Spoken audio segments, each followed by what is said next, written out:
maintenant, c'est qu'on doit appliquer ce qu'ils ont proposé. On leur souhaite bonne chance. Et nous aussi, de notre côté, on en tirera certainement des conséquences par rapport au futur. C'est-à-dire qu'il me reste 2 ans de mandat au sein du comité exécutif parce que j'ai été élu en 2023 et justement jusqu'en 2027.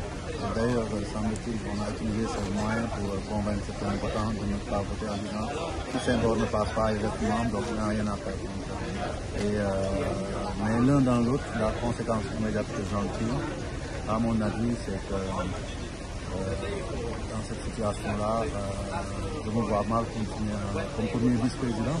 Parce qu'il y a une logique et une cohérence dans tout. Et moi, j'aime bien rester sur notre position et rester cohérent.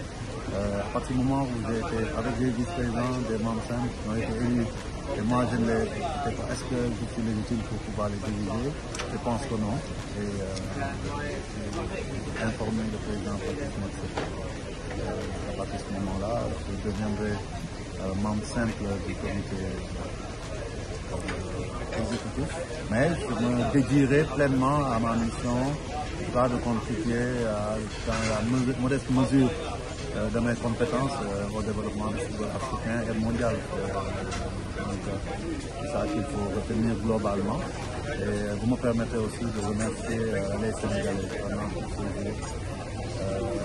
qui vu comment ils se sont mobilisés à ma candidature. Moi-même, j'étais finalement énormément surpris de cet engouement de cette candidature.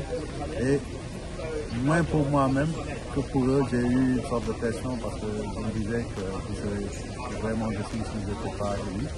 Et je voulais ici les remercier la presse sénégalaise, la presse internationale, dont certains membres ont prononcé même rendement sur certaines situations qu'on traitait aux uns et aux autres et qui semblent s'être avérées parce que quand on voit les résultats, il ne faut pas se cacher derrière son petit doigt en fait.